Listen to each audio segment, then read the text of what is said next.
If you really have what it takes to be a haunter, that's the question. Do you have what it takes? Does it take what you have? Do you take what it has? If you knew I had it, would you take it? And if you took it, would I know you had it? Yes, I thought not.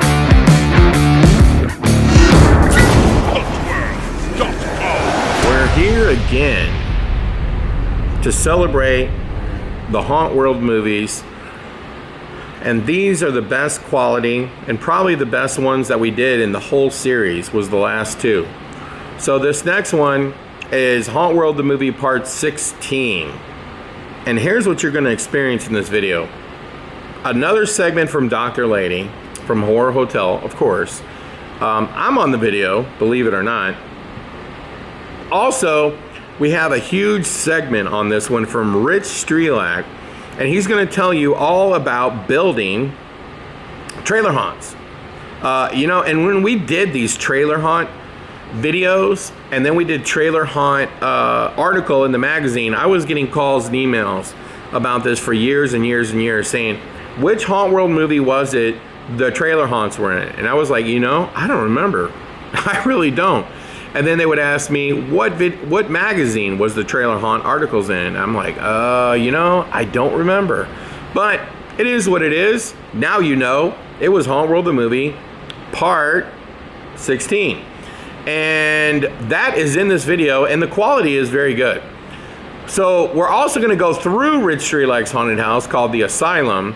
We're also going to check in with Terror on the Fox, and they're going to do a how-to segment where they're going to show you how they built some foam carving and did a scene, and that was in this video, believe it or not.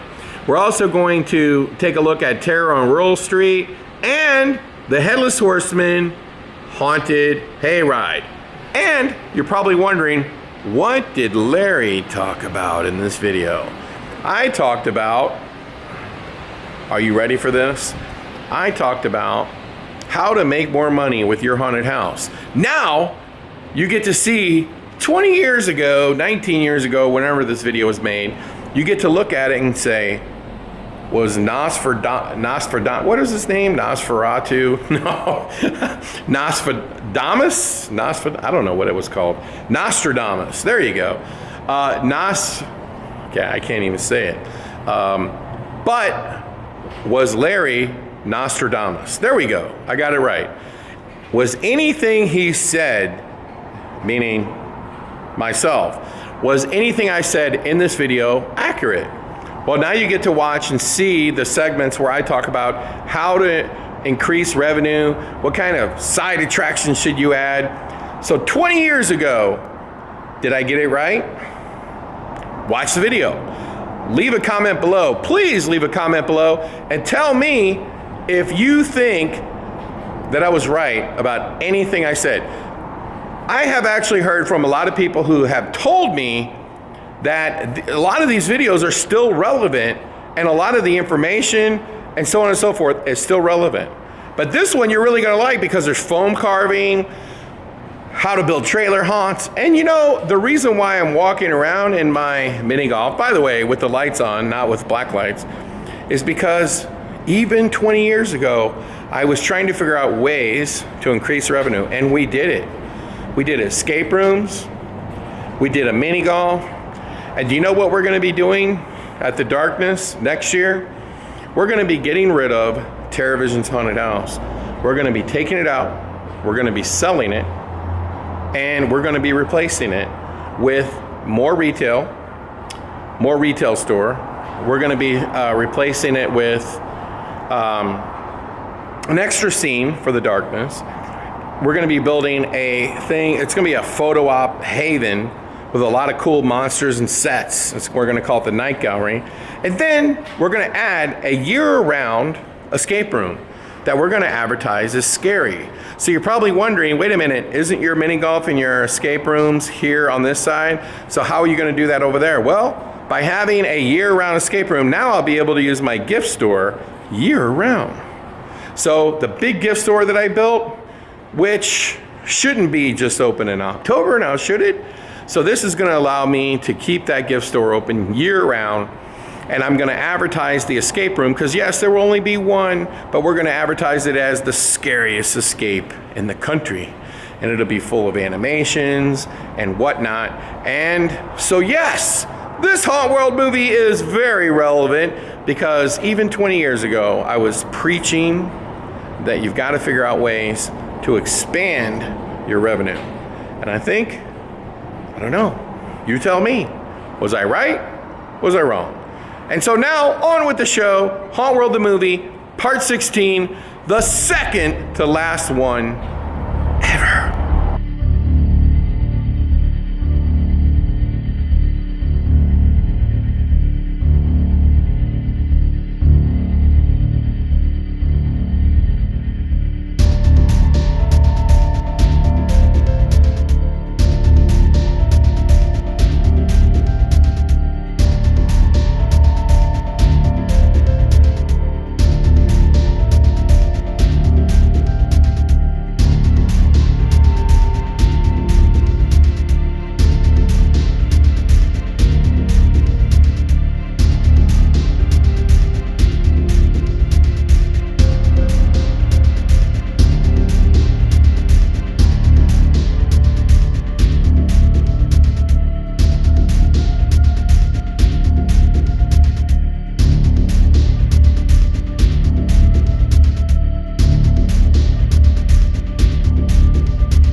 Hauntworld the movie part 16, which is a DVD. We already explained that on 15, so we should be clear on that. And for you idiots out there that are still trying to make this work in your VCR or on your computer CD-ROM, it's not going to work. You got to have a DVD player. We are cutting edge around here. You know what I'm saying? We're cutting edge. We're on the DVD tip. We're going to get right into it. But before we do, we're going to talk about Hauntworld the magazine again. So this is where, for those of you that that seen the last video, this is where you fast forward just a little bit. Yeah, not too much. What am I saying? Okay, the first segment we're going to take a look at is Terror on the Fox. These guys out here are incredible. Bad Boys Design. They did a how-to segment for you. We're going to take a look at that, and then we're going to take a look at their haunted house, and we'll be right back. Bad Boy Scenic Design would like to welcome you to Styrofoam Masonry. We will transform ordinary open and closed cell styrofoams into block, stone, and concrete.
Let's start with the tools needed for the project.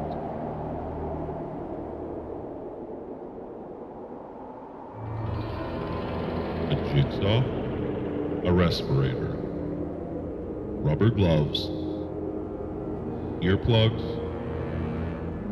Sure-form shavers, safety glasses, homeboard adhesive, natural sponges, a rotary tool, and the proper tip, a chalk line tape measure, acetone, drywall screws, paint, and an airless sprayer.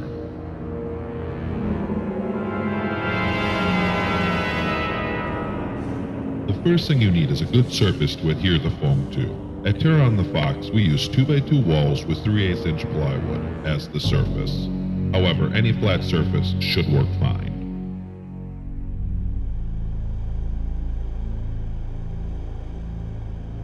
Once you have your design in mind, adhere the closed-cell foam to the wall with a foam board adhesive. Make sure to use enough adhesive so that your foam doesn't fall.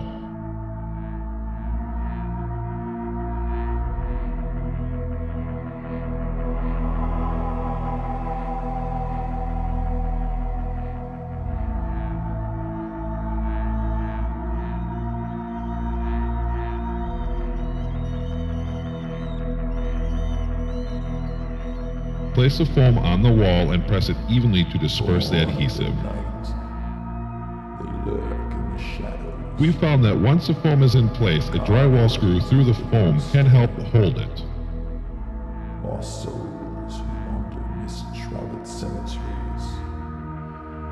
Repeat until all the closed-cell foam is in place. Within forbidden Next, using your tape measure, mark out your mortar lines. reaches of the night. They We are rise, reproducing 8-inch concrete block. darkness descends.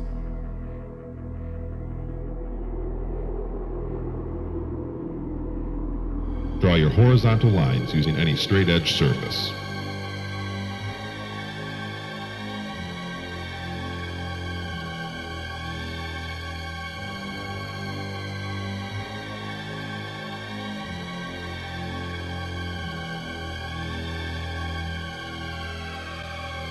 Next, we need to draw the vertical lines to give width to our blocks.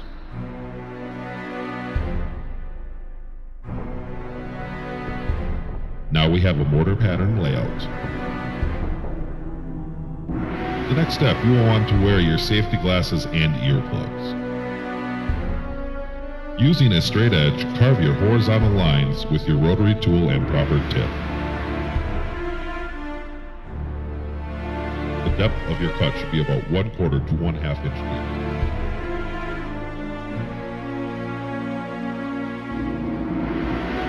Then carve the vertical lines.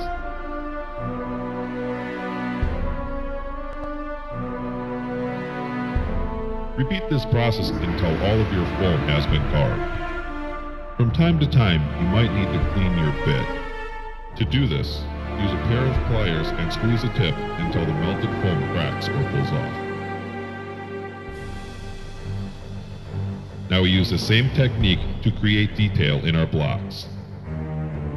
The depth of this cut should be much less than that of the mortar cuts.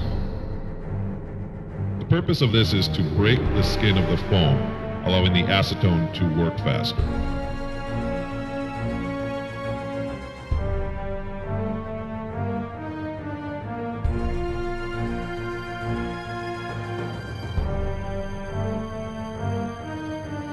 Wearing your respirator, safety goggles, and rubber gloves, pour some acetone into a glass jar. Using a natural hair paintbrush, brush the acetone onto the carved foam. Notice how the foam melts away.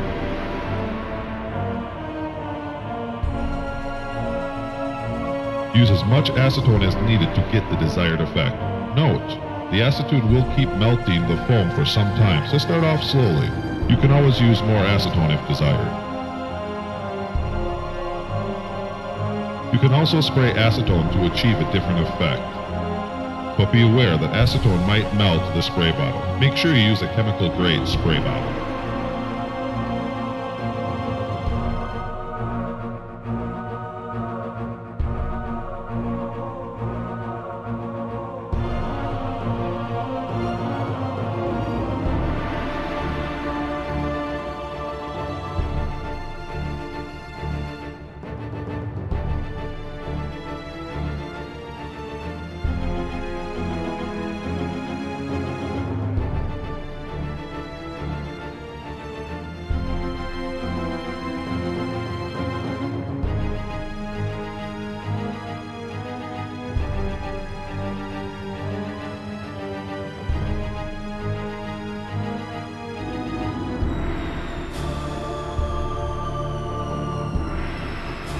We will now be making, for better use of a term, a kick plate and a chair rail out of the beaded or open cell foam. First, we measure and cut with our jigsaw strips of open cell foam. We will be using 2 layers of foam for this next step. Again, apply the adhesive to the back side of the first layer, covering the perimeter and several passes through the center. Adhere to the wall, much the same as the closed cell foam you've already attached.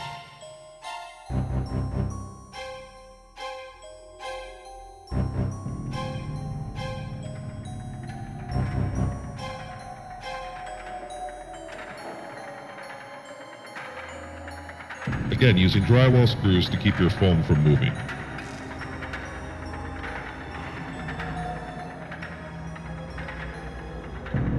For the second layer, you will want to carve your foam before you adhere to the wall.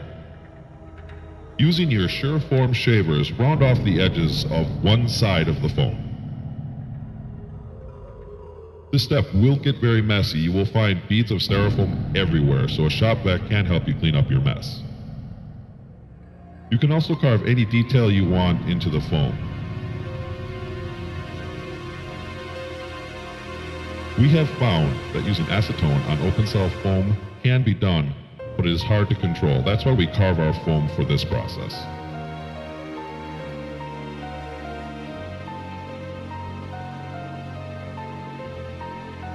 Like before, adhere to the first layer of foam already on your wall.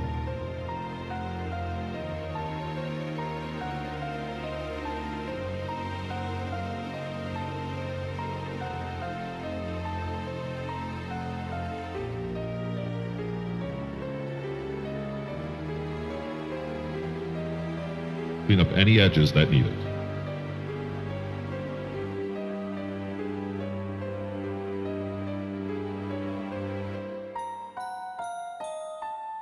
Next, cut some open cell foam to fit in the remaining space on your walls.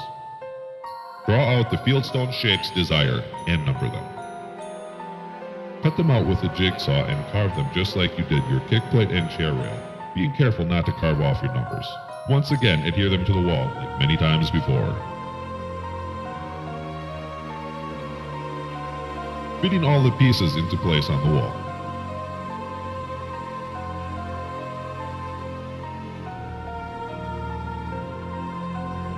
Again, screws can help keep them in place.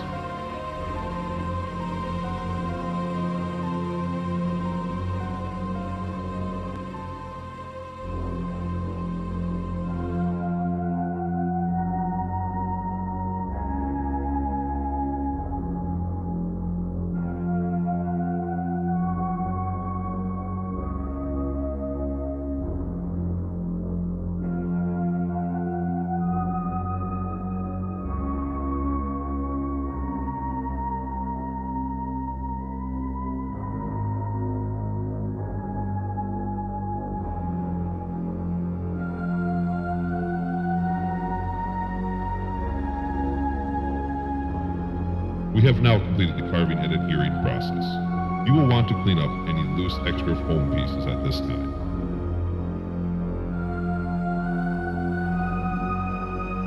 Next, wearing your respirator and using your airless sprayer, spray all of your foam with a dark color paint.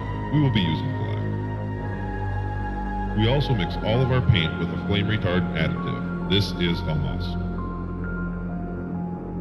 Make sure that you coat your foam well, as little pink or white dots will ruin the effect that you're trying to create.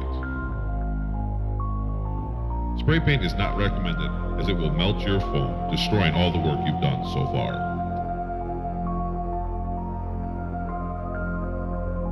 We recommend that from this point forward, you paint under scenic lighting, as much detail will get lost in darker lights. Next, using a lighter color, we will be using a medium gray and your natural sponge. Paint the high spots on the foam. For camera purposes, we will be showing this process in both scenic and white lights.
the dark blue and dark green floodlights are a good, inexpensive way to help create your illusion.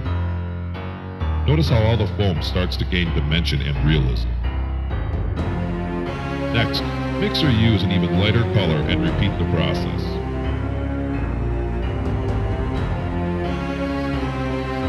Only paint what you want as highlights on the wall, as we are trying to create depth.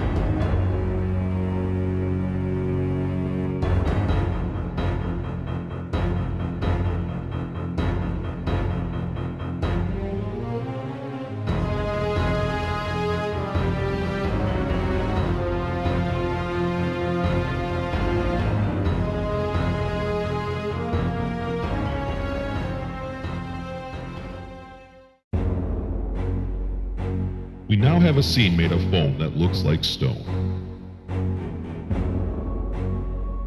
You may also want to paint your mortar a different color. We find that in our attraction we are dimly lit and the mortar tends to just disappear, being a non-issue. You don't even notice it.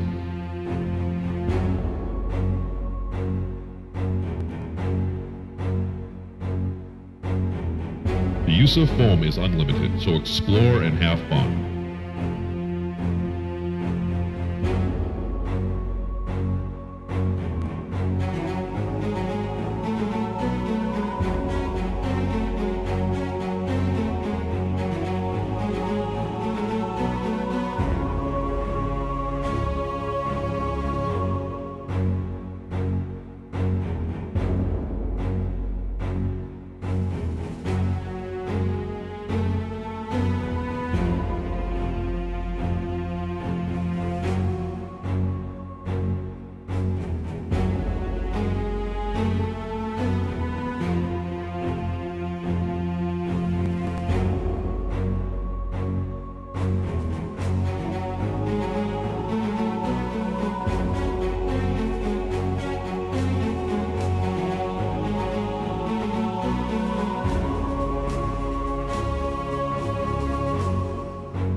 Thank you, and we hope we've helped make your attraction a little bit more interesting.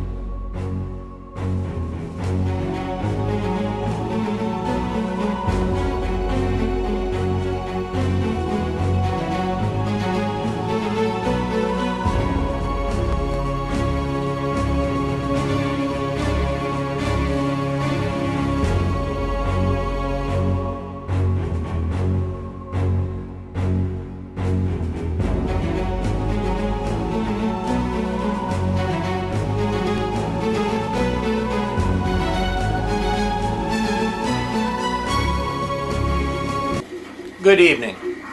I would like, if I may, to take a moment to talk to all you folks out there who are considering opening and building and running and owning and operating your own haunted house attraction in your community next Halloween. Now, before you embark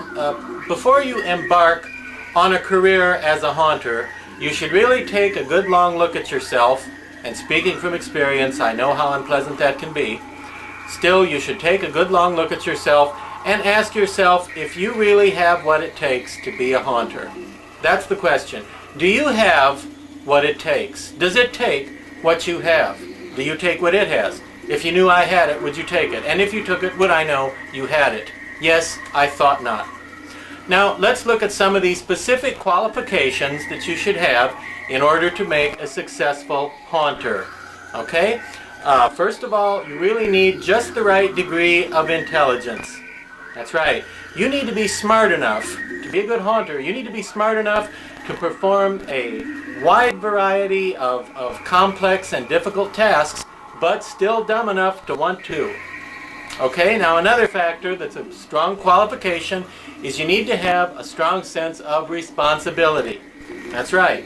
You should. You should be sufficiently responsible to oversee every detail of this very elaborate and time-consuming, multifaceted project and be able to get each and every facet working together every day in the best possible way for the best effect, time and time again, but ideally not quite responsible enough to be holding down a normal 9-to-5 job like everybody else. Now, another important qualification is finances. To be a haunter, you really should have enough money and be financially well off enough to buy costumes, masks, props, advertising, lighting, sound equipment, set decorations, and all that other stuff, but still broke enough so that you need to use those things to figure out a way to make a profit. Okay, that's another fact. Also, you should consider if you have just the right people skills to be a haunter. It's true. You should be ready and willing and able to listen to and deal with and respond to all the personal complaints and feelings and opinions and ideas that'll come from your helpers and your patrons and your city officials, but not quite mellow and diplomatic enough to be busy holding down that normal 9-to-5 job I mentioned a minute ago. Finally, you should also have, as an important requirement, a strong artistic sense. Now, you probably thought about that one, but think about it again for a moment. You should have the insight and perception and sense of good judgment to ensure that 1,000 little details and creative decisions will all work together and will all be made correctly, and that everything will, look and sound and feel as it should in your haunt. And at the same time, you need to be goofy and deluded enough to think that it's all important. Anyway, consider that, and remember, I'm on your side. We're all in this together.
Okay, the first thing you're probably going to ask me is, why are we on the same set? We already hit all these scare ideas.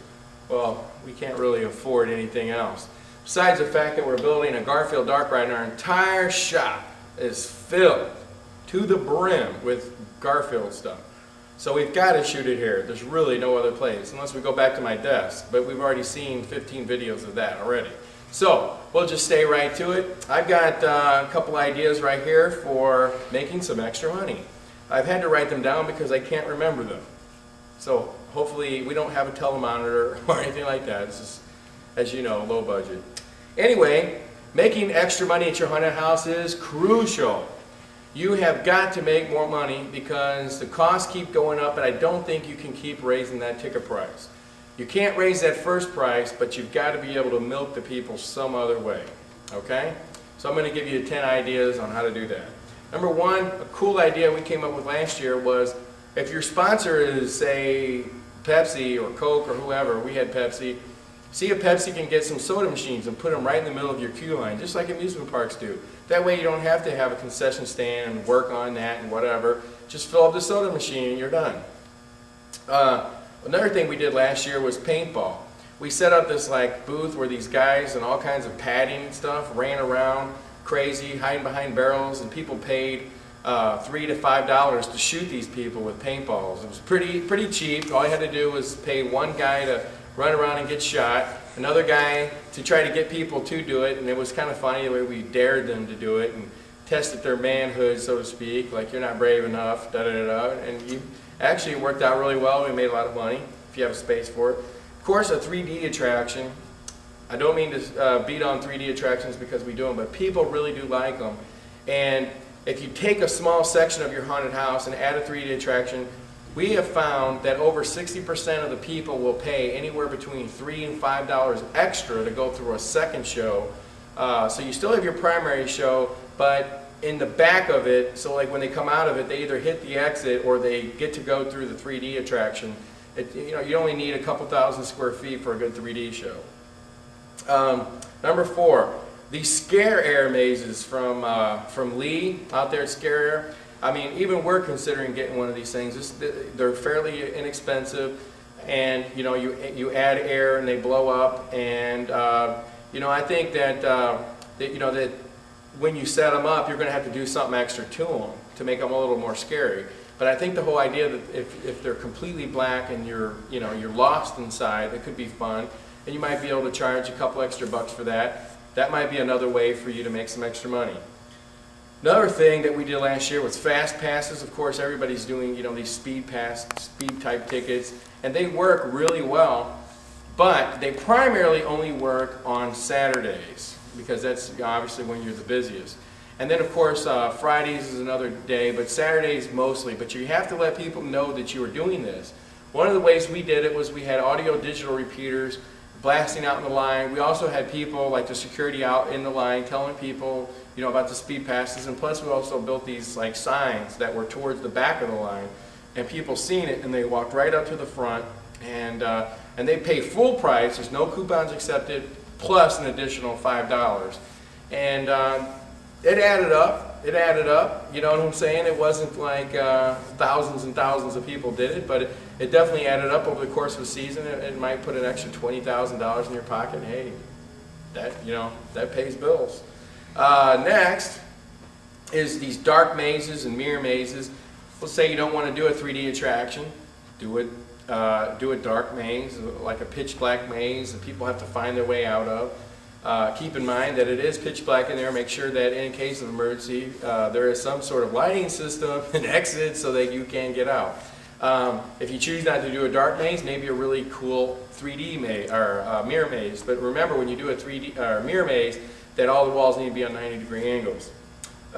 Next is limiting coupons can make you tons of money. When you limit coupons to say the coupon's only good Sunday through Friday, for example, the majority of the people, as we all know, come on Saturdays, and if you don't accept coupons on Saturdays, just say your coupon's worth $2. Let's say 30% of all the people who come through your show come through on Saturday. Well, that's an extra $2 that you saved. Now, if you can also do that Halloween week, because obviously you're doing really busy then as well. So you could push the coupons for the earlier part of the season and kind of like back off of them on your busy nights or the last week. And people do come up, they try to use them, of course. They're a little upset, but you got to make sure that they can see that they're not good on Saturdays and or the last week. And then they usually just go ahead and accept it. Another thing that could be really cool is birthday parties. But you have to use your website to promote the birthday parties. And it's just a cake, whatever. It just depends on if you have the space to do it. But one year at the Darkness, a few years ago when we had the room to do it, we must have been doing 4 or 5 birthday parties every Saturday, every Sunday. It was pretty profitable. So anyway, that's another thing you can do. Corporate functions, again, you've got to really push corporate functions on your website. Throw out some bones out there, you know what I mean? And these people are normally are used to paying more, but they want a little red carpet treatment. Maybe make a Monday night, try to sell out to a certain company, stuff like that. Last but not least, maybe you should consider doing a trailer haunt. A trailer haunt is, you could put it in your parking lot, and you put a bunch of trailers together, and maybe you could put 4 together, kind of in a square, and then in the center put a graveyard of some kind. And the foremost authority on trailer haunts is Rich Strelick. So we're going to go out to Nevada, Las Vegas, home of gambling and other things we won't talk about. Jim's smiling back there. Yes, he's used the service many times. I'm talking about limo service now. Anyway, we're going to go out to Rich Strelick and see what he's got to say, a behind-the-scenes tour of a trailer haunt. Here we go. This is Rich Strelick of R&J Productions. Welcome to a Ben Armstrong-style off-season tour of our mobile haunted attraction. Welcome to the Asylum and the soon-to-be Hotel Fear here in Las Vegas.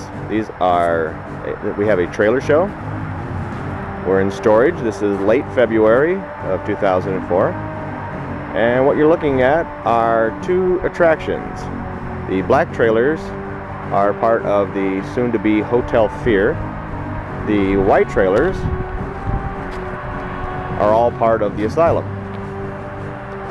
Now the Asylum, when fully assembled on site, is actually looks like a full 2-story building. These panels you see here are the facade pieces.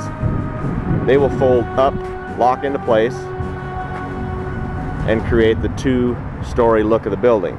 Skirting goes around the outside, locks it in, and you have the appearance of a building. The black trailers, which we're going to see over here, are part of Hotel Fear.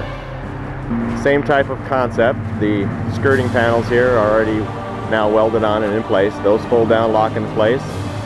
The facade pieces will lock up and will have facades attached to this.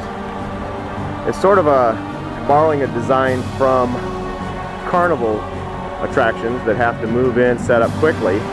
They will pull up their facade pieces, lock them into place, but their facades are just thin metal painted. You really want something that's more 3-dimensional, that has more of a realistic look to it. This trailer here in the configuration is actually our actor's trailer. You can see the stair unit in place that just hooks on the sides, gets up, throw it in the off season. So actors dress in there and around a courtyard area. But what we've done is you want to add a little more 3-dimensional look to your facade. So these panels fold up, lock into place, and there's actual 3-dimensional elements attached to them. Around the back side of the attraction, it's just a single story. And so here you see the representation of some of the 3-dimensional architectural pieces that are put on. So now we've got a window treatment, complete with the rust look.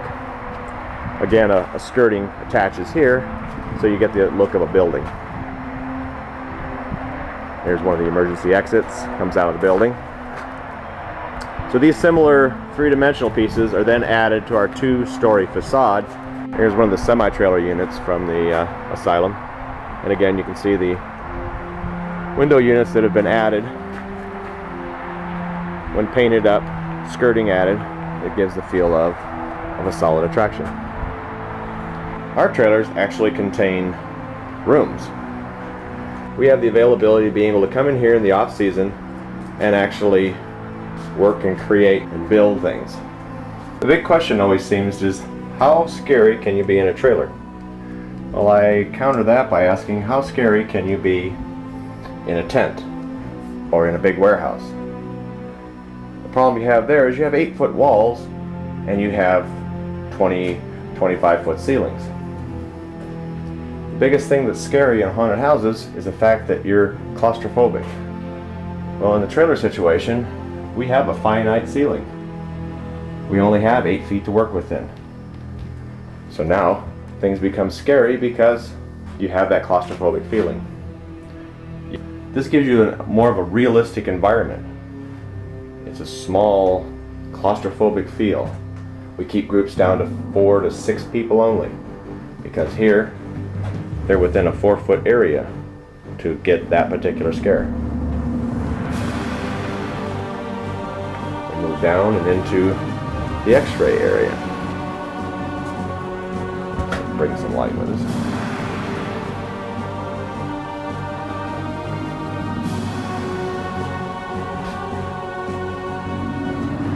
There's our actor scare areas. Come right out this door here.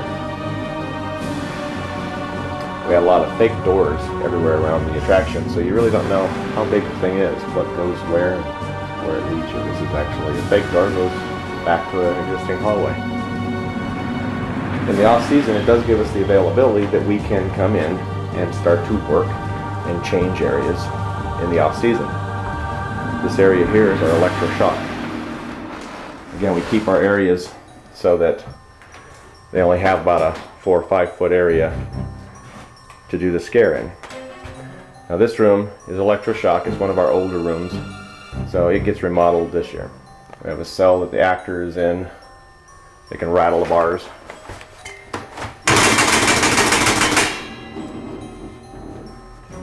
Very dark in this area. They come around, and we have cell doors.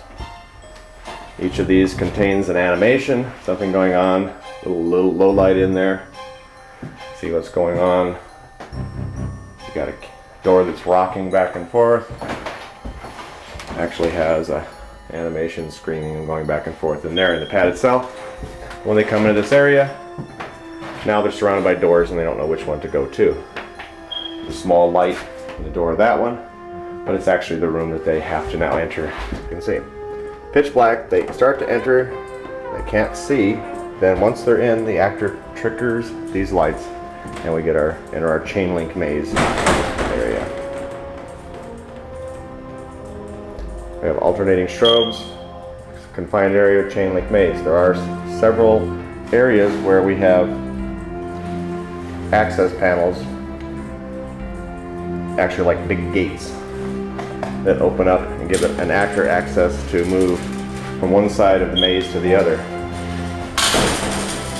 But it gives the people the impression that they're in this maze with several crazed people and they don't know how to get out. Loud, obnoxious music playing. With a couple really good actors, you can get to the point that they look like they actually melt and move right through the chain link. Actors had a blast with this film this last year. All done inside a trailer. As in most of the attractions, we have our people trying to move through a scene as opposed to past it. Here we enter our dentist scene. Put a little more extra light on it. But this gives you more the effect of a real room. You have walls, you have ceilings, actually a sprinkler system. We just take certain things into consideration. We had some larger pieces of set decorations that had to be put in this room, and yet the only entrance and exit out of here was bringing it through little corridors and that. So what we did is created an access panel.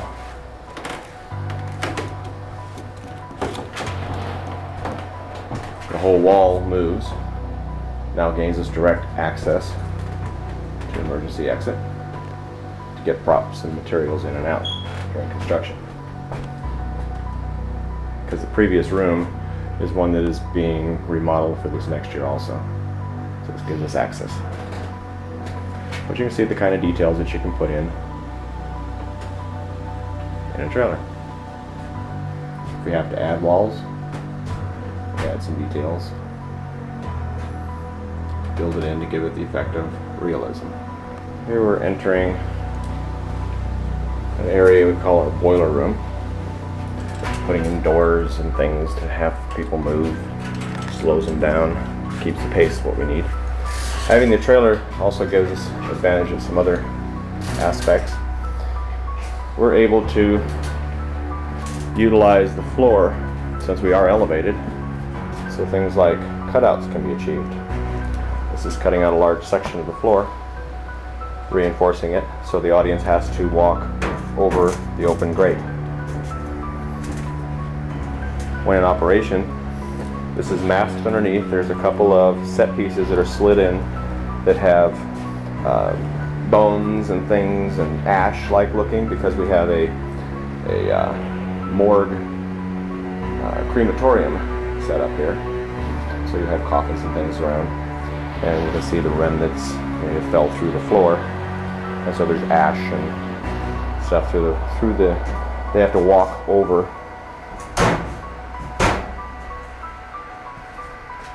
And then this turns and leads, and this doorway actually goes out and then attaches to another trailer. A scene that's put near the back of a trailer so that certain walls can be removed, and then the area can be used for storage. Certain outside panels that might be used in an interior courtyard or that, staircases, things of that nature, can be slid up inside, and you can utilize some of your space and use the trailers to transport your stuff back and forth, besides being your attraction. Throw in your decorations, put in your room designs, and the trailer just becomes another space. Same as you would create in a tent, same as you would create in a permanent building. It just depends on your imagination and what you can do. Any room can be recreated. The problems you do have are rooms that have a lot of height or a lot of open space don't replicate easily in a trailer situation. But then again, you have some advantages. Our first designs incorporated moving directly from room to room, and we did find a problem with that, in that we weren't able to control our audience, control our crowds as well. What we found out is people liked some of the dark areas, the black. So what we do is connect dark passageways that link back and forth, utilizing the space so that we can control the patron, and then leading into a detailed room. So you have rooms, maybe not leading from room to room, but room, dark hallways, room. We ask people what they like the dark hallways. It really ticks you off when you spend all the time detailing a room. There's those long hallways. Again, all done in a trailer. Put down some carpet, wallpaper, and you think you're in a building. If designed and implemented correctly, the modular trailer show can have the advantage of a permanent structure. You're able to design, build in special effects, and do detailing in the off-season. But it has the advantages of a mobile show, of a modular show, in that you can pack it up and move it to different locations. A lot of times, a trailer show can be put up in a parking lot a lot easier than trying to find an interior building. So the trailer show can be the best of both worlds. Here's a 2003 coverage on Channel 5. Enjoy. You know, it's one of those strange American things. Haunted houses. People just love to get the you-know-what scared out of them. So tonight, Dare Dave loses the tie, becomes the Minister of Sinister, the VP of Creepy. Come enter the asylum if you dare. Hey, I'm Dave Hall, and I'm joining this guy in the haunted house. You're gonna be the crazy dentist. When you're strange, faces come out. You need to be able to scream. When you're strange, no one remembers your name. When you're strange, when you're Everyone's crazy in here. It's the Asylum of Terror. You'll number 3, do not touch the doctors or the patients, and they will not touch you.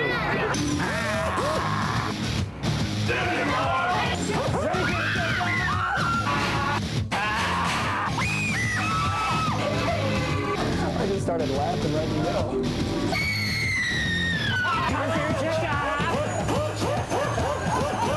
You should have saw the look on the lady's face.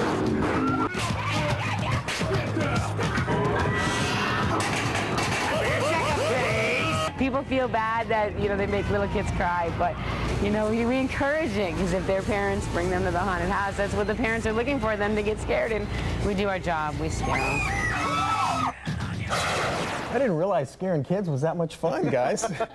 The Asylum is open through this Saturday. They're at Jones and the 95. If you've got a dare for me, go to our website, kvvu.com, and fire away. By the way, all the kids that are at the Asylum, they're all volunteers. They volunteer all their time, so they do a great job, and they really get into this. I mean, some of those guys are really scary. Yeah, even when they're not working. Yes, yes. All right, Dave, Thanks, Dave. For more information on mobile trailer haunts, contact us at info@rjproductions.biz. Behold the result of my latest experiment. What result? I do have 6 extra arms, don't I? No. Oh. Well, never mind then. Okay, now, we're back, as you can see. We're going to talk about some cool promotional ideas. And this day and age, you've got to think creative, and I think I've got some really good ideas. And I actually didn't even come up with these ideas until I was typing them for this video. So I'm going to be using these myself maybe next year. Number 1, this is a pretty cool idea. Start using your website to promote ideas like, you know how they have America's Craziest videos, home videos, and things like this. They encourage people to send these videos in. If these people didn't send their videos in, they wouldn't have a show. But what if you use your website and said, who's got the craziest, zaniest stunt? Okay? And have people email you the information, what they do, and then maybe email you or send you through the mail a video of some kind. Find some people that do some crazy stunts or zany acts, okay, that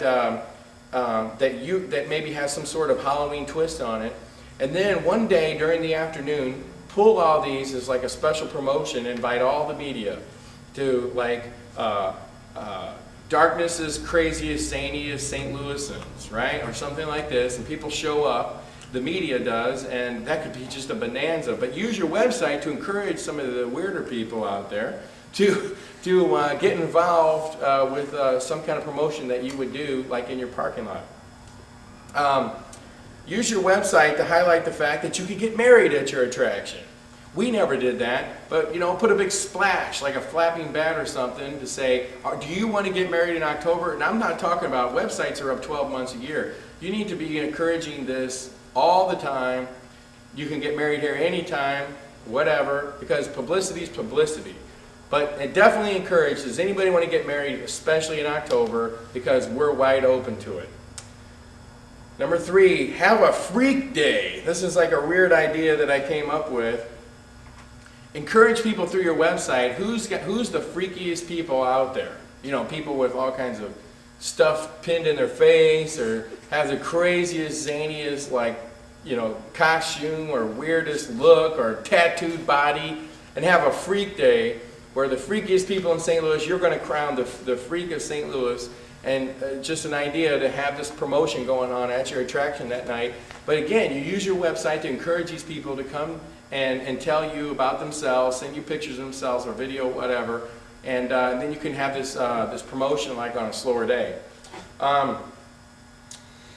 When you send invitations to the media, we've gone over this before, but make sure you custom design a box with blood all over it, with a hand, with an invitation, a pair of underwear that says your spare pair in case you need it, whatever it is. But make sure that you get creative when you send the media a press release to come on out on media night or to cover your event whenever.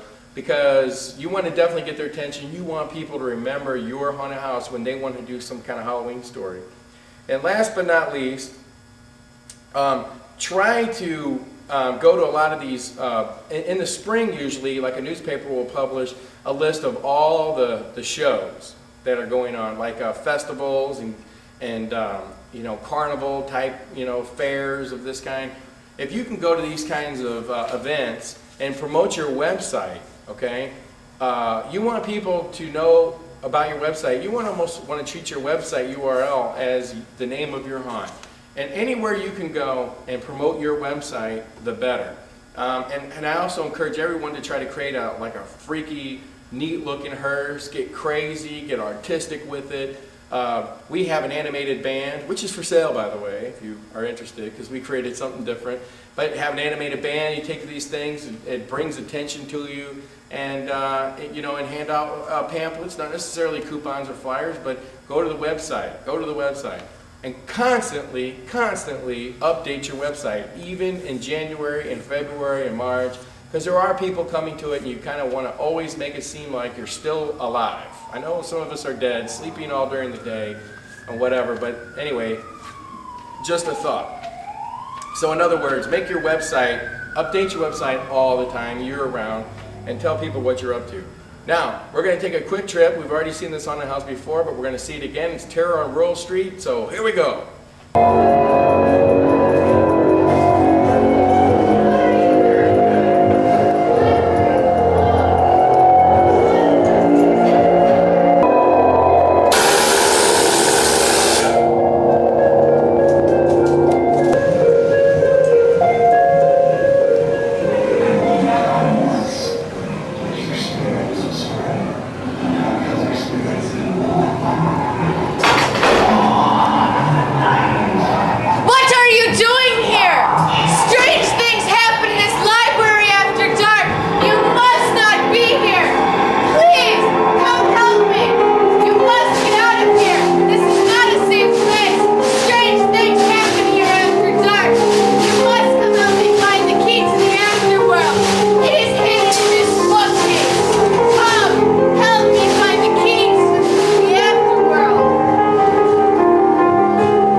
Look at the size of that tuber in this one, huh? Is that huge?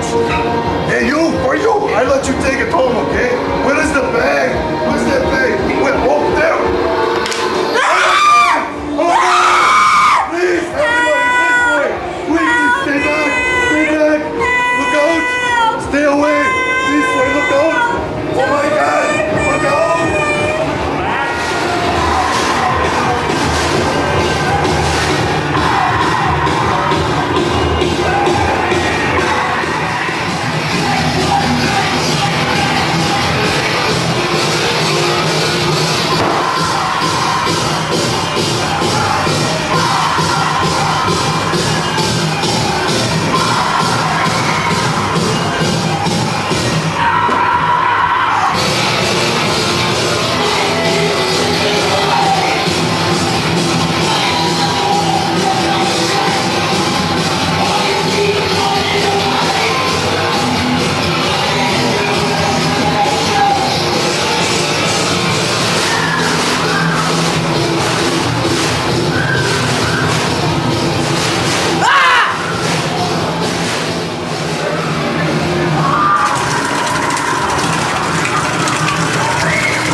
I know a lot of our viewers out there have dogs, so now here's a special message for them.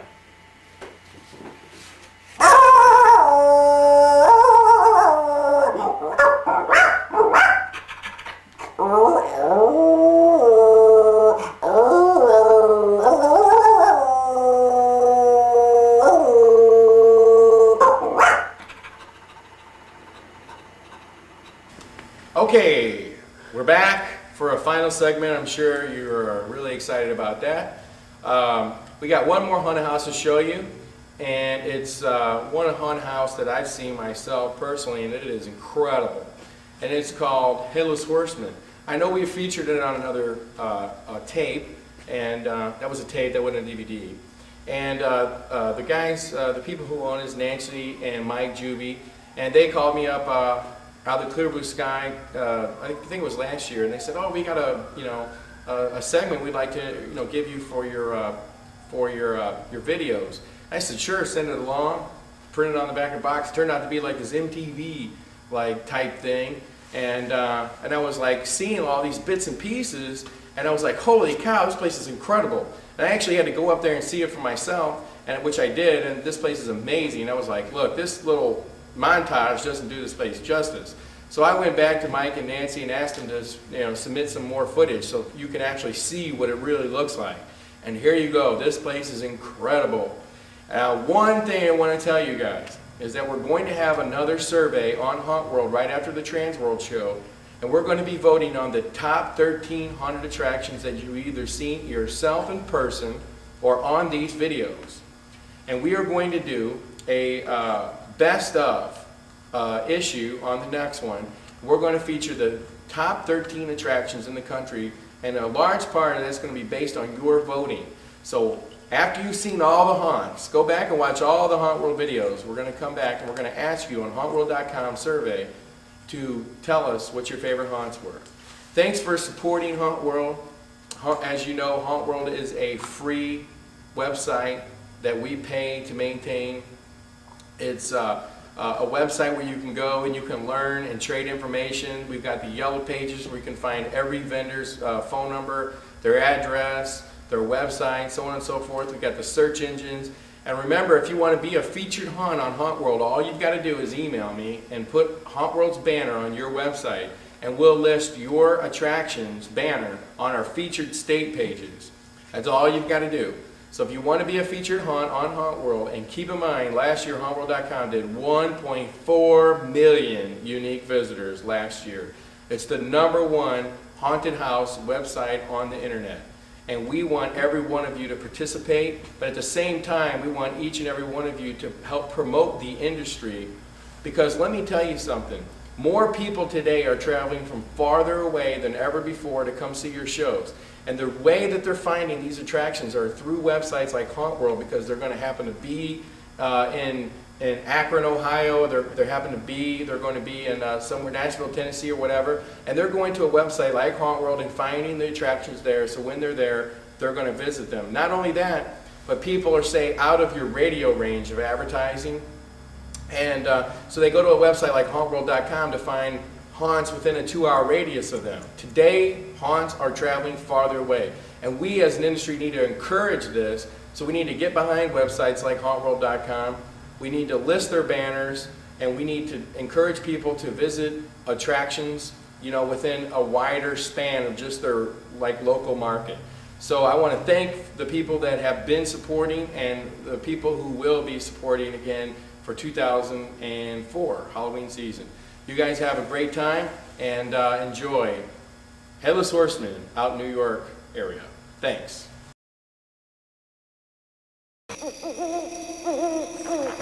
Long live the horseman!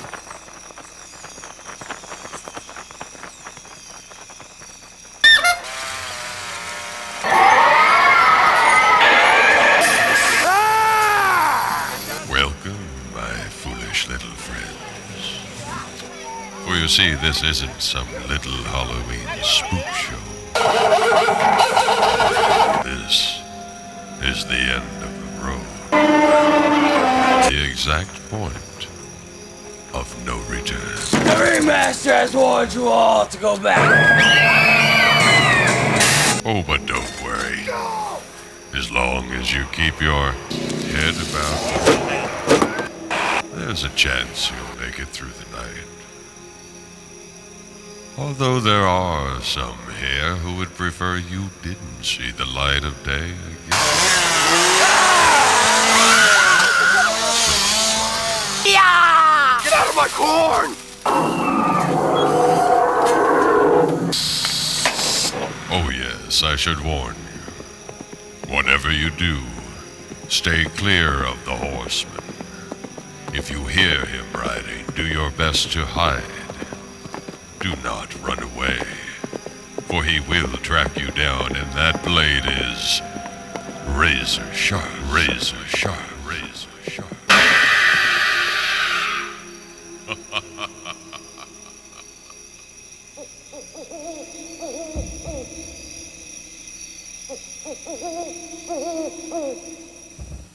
For the first 6 weeks of autumn, the Headless Horseman Hayride draws 2,000 people per night every Friday, Saturday, and Sunday.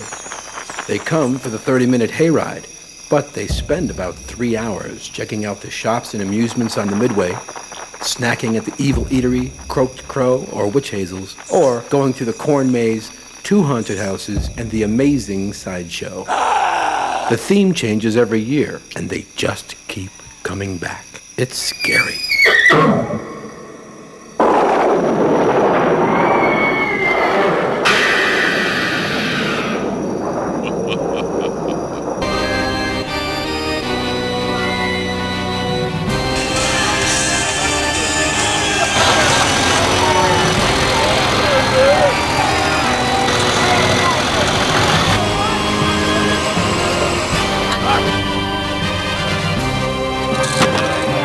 Dr. Dark has abandoned his circus tonight. He's in the woods searching for an act to save him. I warn thee now to turn back, or you will become such an act. You put your left foot in. You put your left foot out. You put your left foot in. And you can't get all about. Oh my God, I summon your power to resurrect the bones and bring forth the spirit of the Headless Horseman, our Hexen warrior, so he may live and ride tonight once again. Long live the horseman! Is that what you made him, yeah? I wonder why.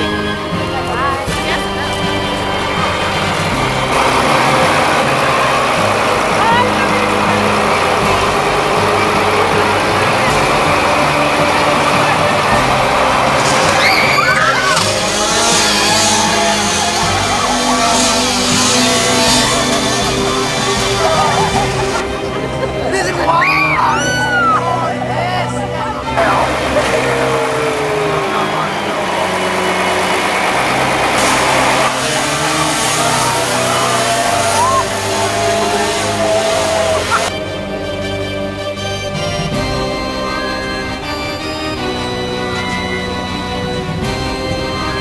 Get out of my cord!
Horror Hotel front desk. Yes, this is Dr. Lady. Who? Oh, Norman. Norman Bates. Yeah, how you doing, Norman? Are you and Mother enjoying your stay with us? Finding everything to your liking up in your room? Good, good. Glad to hear it. Do you a favor? Well, sure, Norman. What can I do for you? What? Look in on Mother tonight? Oh, Norman. I mean, is it really necessary? I mean, what's really going to happen to your mother at this point? Yeah, I know. Where are you going to be? The hotel owners convention. If there's a hotel owners convention tonight, why wasn't I invited? Oh, yeah, I do remember last year. Well, never mind. But, oh, Norman, I don't know. It's just that, well, you know I've never been comfortable talking to your mother. We just don't communicate, she and I. No, well, not the way you and her do. Anyway, I know I owe you a favor, yeah. Yeah, I do remember the time you helped me dispose of the evidence and all that. Yeah. All right, Norman, I'll tell you what. Very well. All right, I tell you what. I'll come up and look in on your mother. Yeah, I'll come up and look in on Mother. Let's say How about just after the next title card?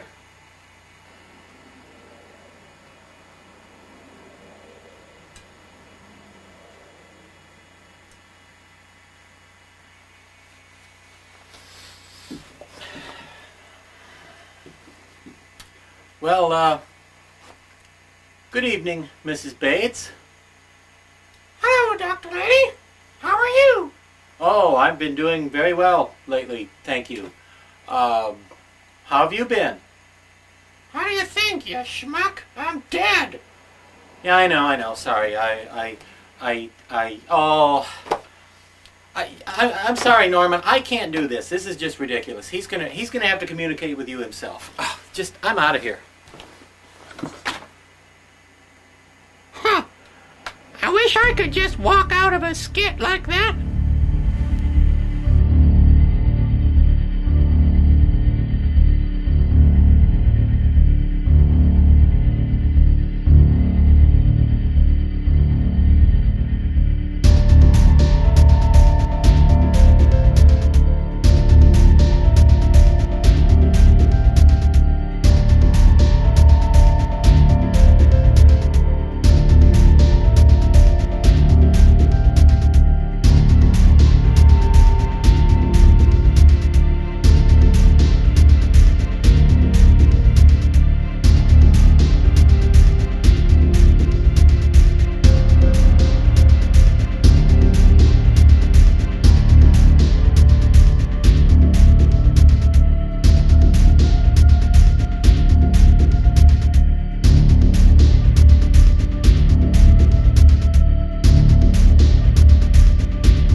This is a test.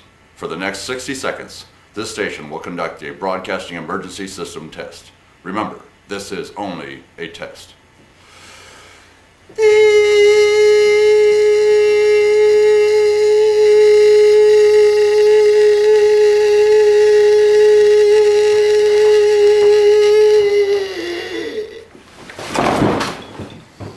This has been a test of the broadcasting emergency system.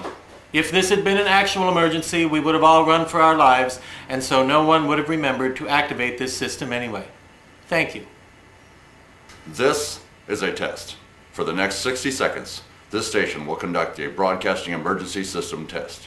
Remember, this is only a test.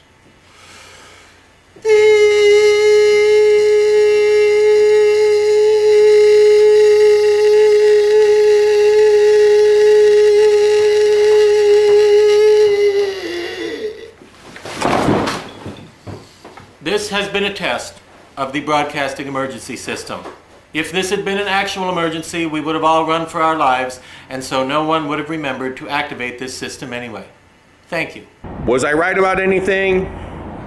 Is the foam carving segment relevant? Was the trailer haunt segment still relevant today? I think so. 20 years ago. What has changed? You know, what is that different when we look back on these videos?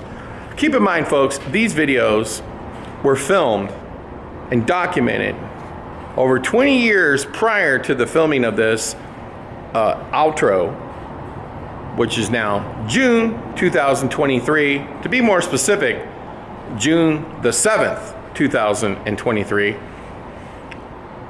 So I don't know. You tell me. Leave a comment below, but guess what? One of these days, all of us are going to get out of the haunted house business one way or another, and then we'll be in the paranormal business, scaring from the grave. And these videos will be out there for everyone to see for decades and decades to come. So thank you for watching the video. I do appreciate if you like and subscribe to the channel, and let us know what you thought of the video. The last Hauntworld video is coming soon. For scary videos and more, subscribe to our YouTube page, Hauntworld.com.